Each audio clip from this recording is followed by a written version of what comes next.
when you are playing from a place of fear and negativity, you create an environment where people are paralyzed, they're unable to move forward. This is the challenge for progressive politics, which is that it is much harder to engage people with hope than it is with fear. When you think about folks just based on what is wrong with them, you won't even consider the other half of their life and the type of options that are available. There's more going on in your life than what's wrong with you, right? So if you can understand it for yourself, then you can understand it for other people.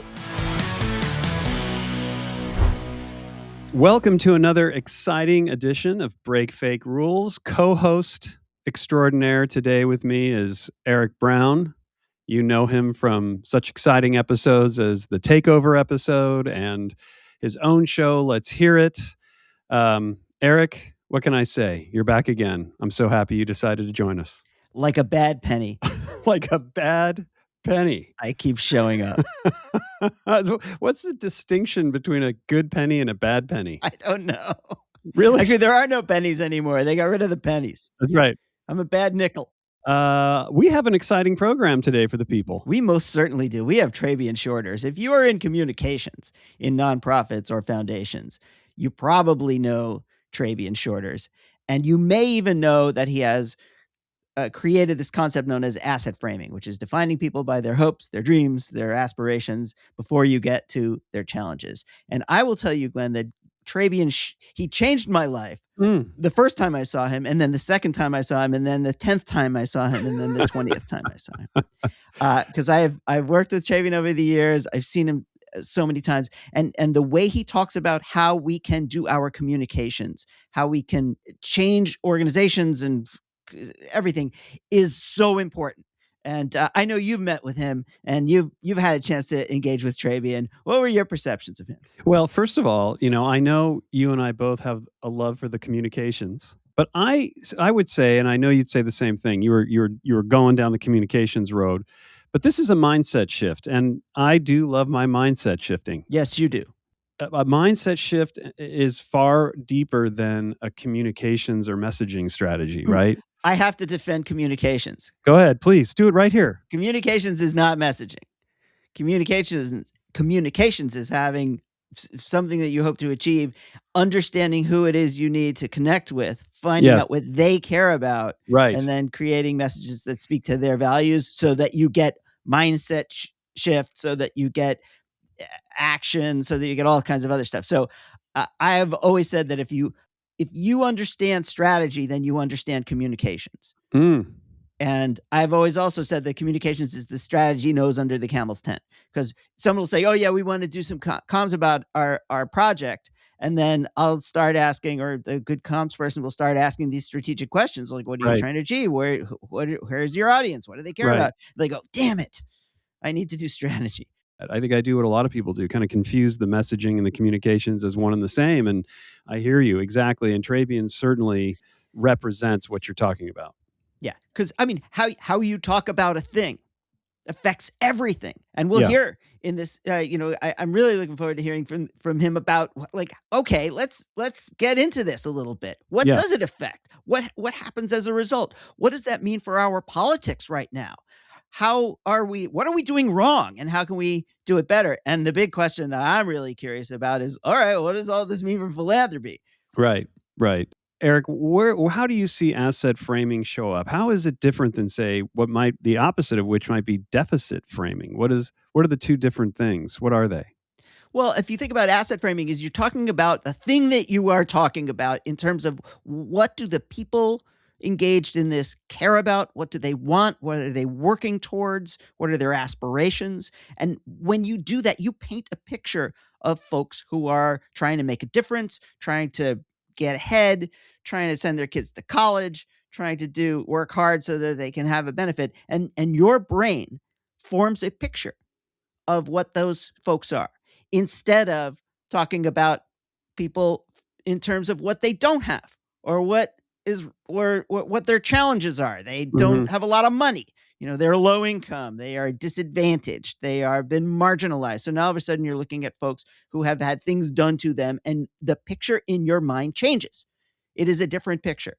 And what Trabian is telling us is that by creating this frame in terms of people's assets, you are engaging them in a different way, and you're engaging your audiences in a different way. And your brain actually wires differently. And that by doing this systematically, we can begin to change how folks think about certain communities, certain opportunities, and certain challenges. He, in my experience, keeps the conversation focused on the psychology of humans, Yes, as you were doing there. he understands what the brain is and how it Yeah. works. Right. And how that ultimately imprints upon how you do your work, especially if you're working in a social change dynamic. Right. And what is so interesting, and I'm sure he will get into this probably within the first 20 seconds, is that so much of what we focus on, and I would say I may be one of the guiltiest in this, if people have ever read my posts on LinkedIn and otherwise, there is a push on fear and negativity that draws in people to the conversation. Yeah, no, it's exactly right. And if you think about it, this is the challenge for progressive politics, which is that it is much harder to engage people with hope than it is with fear. And it is much easier to paralyze somebody by creating a sense of fear Yeah. and making sure that nothing happens. But the progressive mindset is about building. And the conservative, by definition, is about conserving, about doubling down or digging in or that kind of Right. thing. Holding on to traditions. Yeah. So these are two totally different kinds of mindsets. And the real challenge, of course, is how do you overcome the challenge that fear creates to build something in its place that is better and stronger and more inclusive and builds a better community. So and Trabian is really trying to give us the tools to do that. Yes, and what's interesting, which I've heard him talk about before, is that um, when you are playing from a place of fear and negativity, you create an environment where, as you said, people are paralyzed, they're unable to move forward. So I think that was an excellent example. You clearly are the advanced student in active training. What I think we should do now is bring on Trabian and see what he has to say about all of this. That makes sense. Philanthropy is a Greek word meaning the love of humanity. To be sure, plenty of funders care deeply about the communities that they support, but something can break down in the translation. Now, we've all heard it. People are described as at risk, marginalized, disadvantaged, low income, and then folks wonder why the grants designed to solve these problems never seem to succeed. You might already know what our guest Trabian Shorters would say about that. For years, he has been building a movement around a deceptively simple idea: define people by their aspirations and contributions before you get to the things that stand in their way. He calls it asset framing, and it isn't about messaging. It's about actually changing how the brain works, because the way you talk about something affects how your brain will process that information. And if you introduce a community as a problem, your brain will go looking for someone to solve it. And surprise, surprise, who gets to be the hero in this scenario? The funder. Oh, and heroes need control. They get to decide how to fix the problem. You with me so far? And asset framing doesn't just change the language, it also changes who gets to be the hero. Trabian Shorters spent years as a vice president at the Knight Foundation before founding BMe Community, where he works with companies, funders, and nonprofits to change how we think about making change. He's been inside this sector long enough to know exactly how it talks about the people it's trying to help. And today we're going to find out what happens when you apply asset framing, not just to communities, but to philanthropy itself. Now, let's go break some fake rules. Trabian, thank you so much. Thank you for coming on this show. Hey, my pleasure. Thanks, Eric, for having me. Tell us a bit. We've already given a bit of an update for everyone on what asset framing is, but we'd love to hear more in your words. What's been your experience with it as the founder, the inventor, if you will? Well, so quickly, asset framing, defining people by their aspirations and contributions before noting their challenges. Really important to understand it in its very basic concept, because it is not, let's focus on the positives. It's not that, because it says we're going to talk about the negatives. Like, you're not asset framing if you leave out problems, just to be clear. You're also not asset framing if you lead with problems. If you start with problems, you're not asset framing, right? So there's a very specific sequence, and we have to understand that sequence because everything else flows from it. The sequence is define people by their aspirations and their contributions before noting their challenges so that you might invest in them for their continued benefit to society. That is the full definition of asset framing, and every word matters. But to your point, in philanthropy, right, the love of humankind, in philanthropy, if you're not starting with people's aspirations and contributions, then you're literally defining them by their, most limiting potential, worst threat, biggest problem. We're literally relating to people based on what's wrong with them. And then we wonder why they don't like us, why they don't trust us, why they don't want to work with us, and why we achieve about 1/50th of what we actually could achieve, right? We get excited about goals like, raising $100 million for X, Y, or Z, when it's possible to raise billions for the same thing if we were not stigmatizing the folks at the center of the question. I actually had the opportunity to hear you speak, I think it was just about 2 years ago at the GEO conference, and had a chance also to speak with you individually afterwards. One of my favorite lines from your talk was, do you ever walk up to people on the street and say, so as an at-risk youth, tell me about yourself? Yeah, right. Yeah, So, right. because what you're talking about here is not just like Eric said, it's not messaging, it's mindset shift. Yeah. How do you enter into a conversation with someone if in your mind you see them as at risk? Yeah. You don't see them for their assets. Can you say more about that? Yeah. Yeah. And if I may, everybody in philanthropy is trying to make the world a better place. Let's be clear about that. Right. Just our assumptions about how to do it are counterintuitive and counterproductive, right? We literally try to fear people into a higher consciousness. We try to scare people into being more loving. Like it's like trying to beat a child into being kind. Like it's just we're just using the wrong instrument. Like the great thing about fear is it will get people's attention, but it gets people's attention by making them afraid. There are other ways to get people's attention, right? You can interest them in someone's aspirations. You can interest them in someone's contributions. You can interest them in solving an obstacle to somebody's worthy aspiration. Like asset framing says, let's look at people based on their aspirations and contributions. To your point, I have never once been introduced at any seminar or any conference by them saying, here's Trabian Shorters. His mother was on welfare and he used to wet the bed as a child. Come on up, Trabian, and tell people. Like we don't, you don't lead with. None of us who have agency are forced to lead with our most limiting aspects of our narrative, right? It's just foolish to even think of it that way. Everybody's got problems. Everybody's got challenges.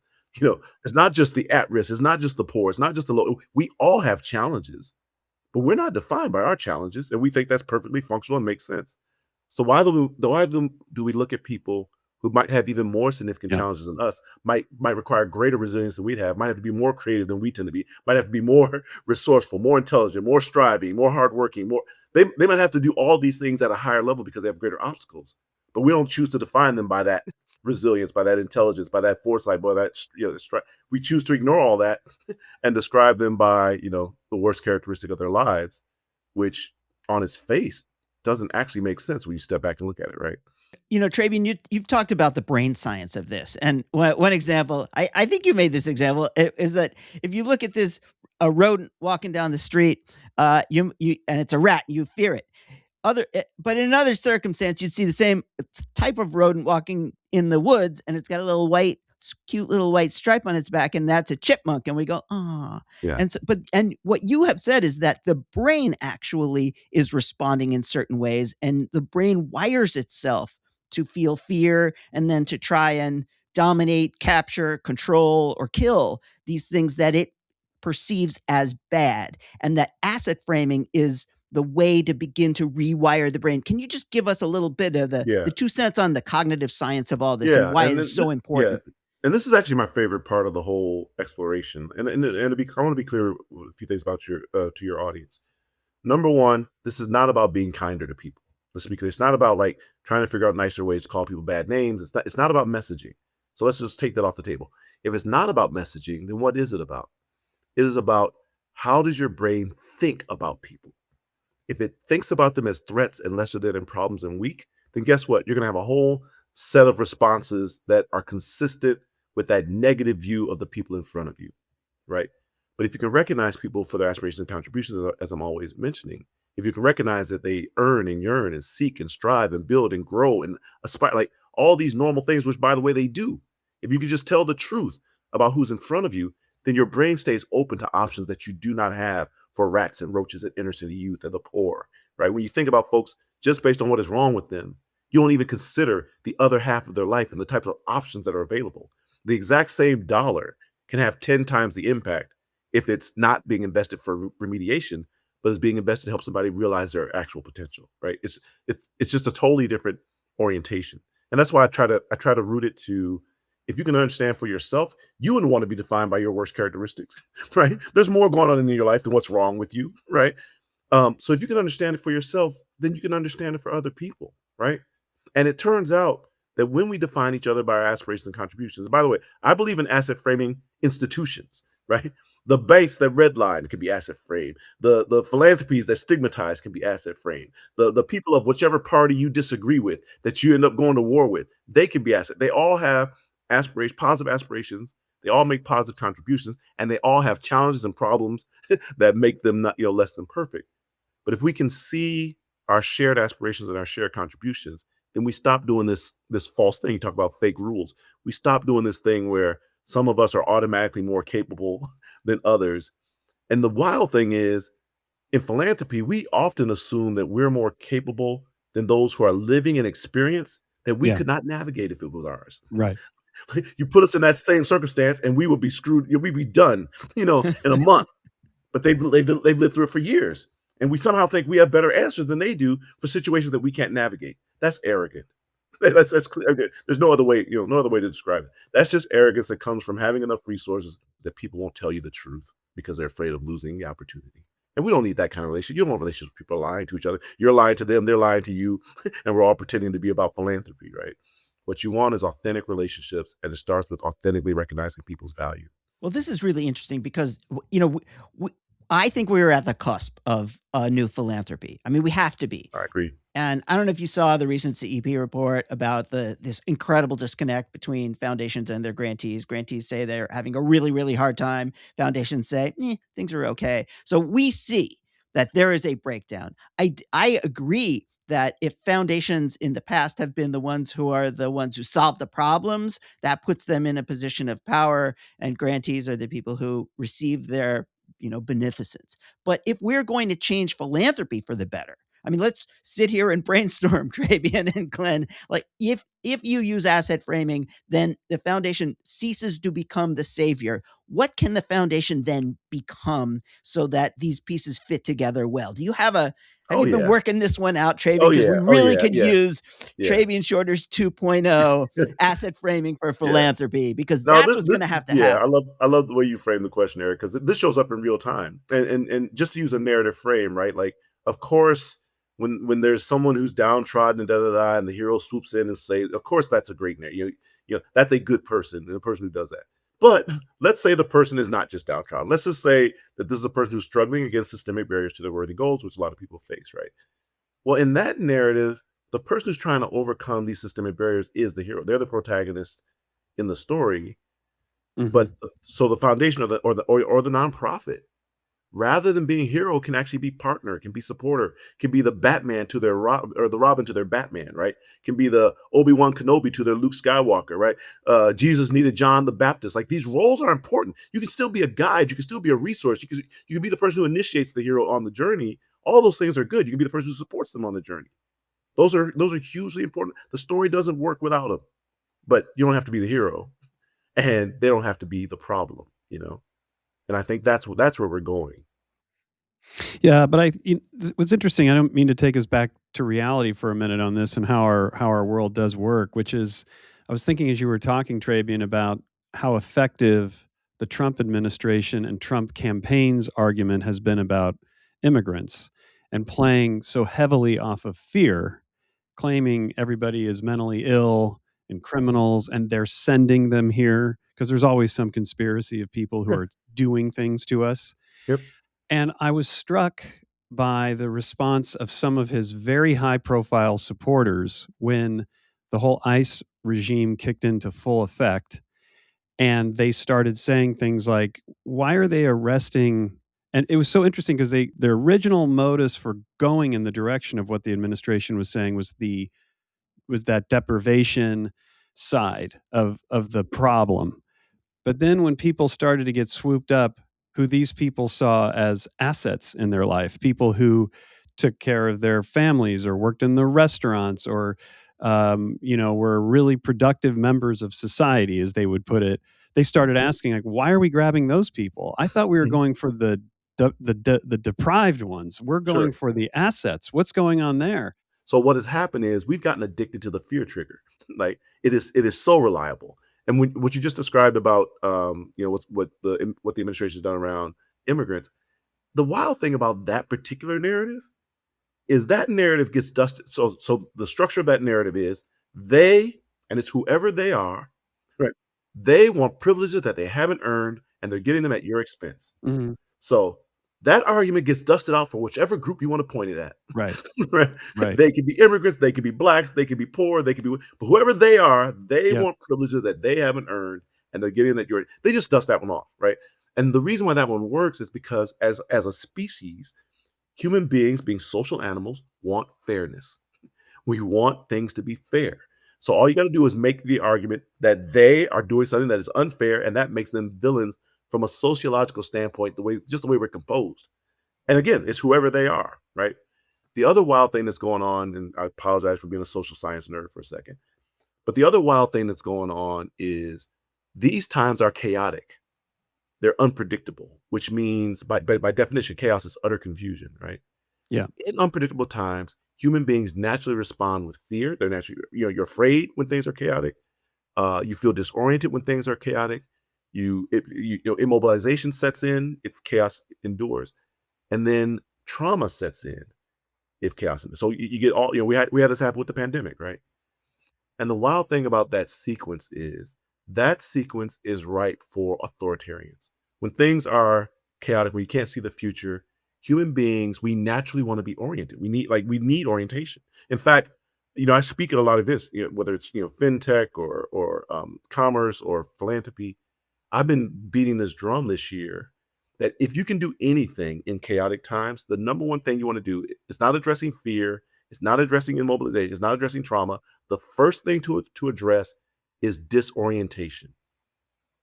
Because fear doesn't actually cause people not to move. Like um people take action out of fear, but people take brave action. Like people run into the street to protect their children. People during 9/11, total strangers came off the sidewalk and ran into a building to rescue people they didn't know. Mm.